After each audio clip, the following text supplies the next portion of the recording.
Have you ever noticed how creativity opens doors that words alone cannot? Today's video continues my special series unveiling my personal untold stories as I prepare for this new downsizing chapter in my life.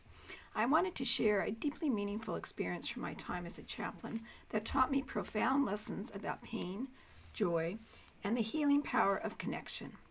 Don't forget to like and subscribe for more insights on unwinding pain.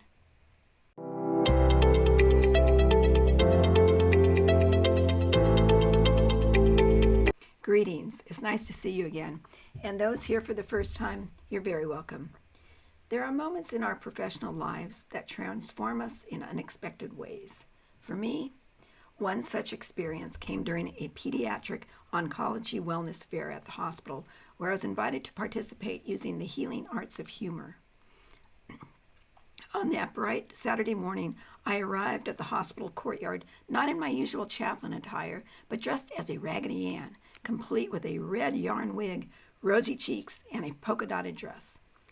Along with my face paints and brushes, I brought something less visible, my training in chaplaincy and deep listening. The wellness fair was designed as a respite, a few hours where children undergoing cancer treatment, their siblings, and parents could step outside the medical routine and simply experience joy. There was music, performers, treats, and various activity stations. At my face painting station, I welcomed children and their families with a smile that went beyond the painted one on my face. What unfolded over those hours was far more significant than I had anticipated. As I painted colorful designs on small faces, something magical happened. The simple act of face painting created a special kind of space, what I now understand as a third space, where conversations could unfold naturally without the pressure of a formal counseling session. A young patient, perhaps 7 years old, requested a fierce tiger on his cheek. As I carefully applied the orange and black stripes, he spoke quietly about feeling tired of being brave during his treatments. His words weren't directed at me specifically. They floated between us as if he was finally giving voice to thoughts long held inside. His mother, sitting nearby, wiped away tears. Later she whispered, "He's never said that before. Not to me, not to the doctors." A teenage sibling asked for stars across her forehead. While I painted, she shared her complex emotions.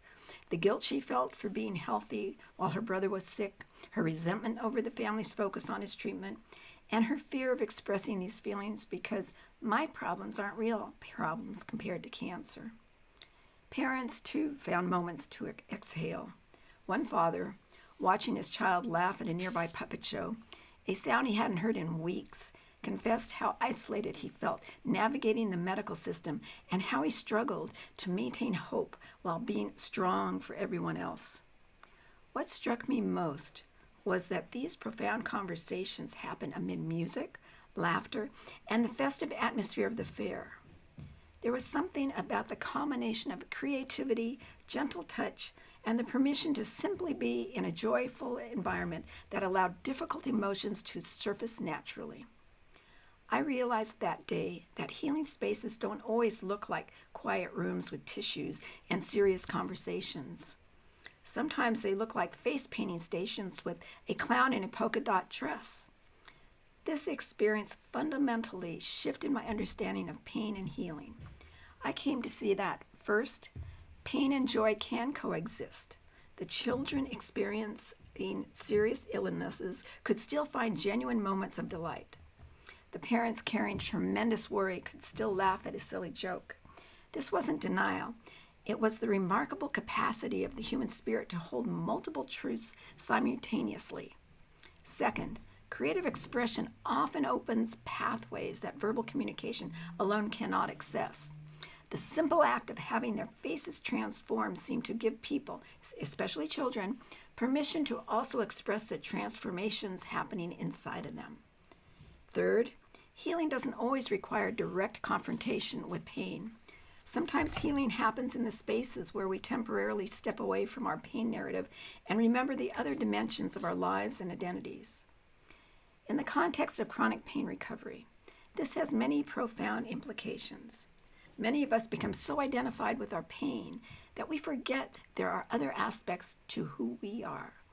We might benefit from creating our own version of a wellness fair, spaces where we deliberately step out of our patient identity and reconnect with activities that bring joy, creativity, and connection.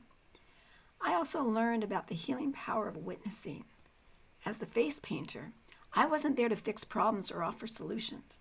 My role was simply to be present, to listen without judgment, and to acknowledge each person's experience. This form of compassionate witnessing is something we can offer ourselves and others on the healing journey.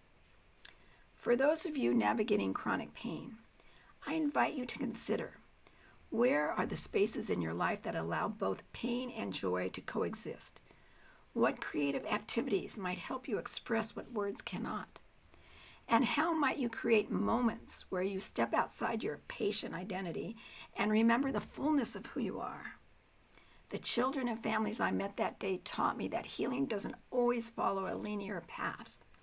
Sometimes it happens in the unexpected moments, while painting a tiger on a brave child's face or watching stars appear across a worried teenager's forehead.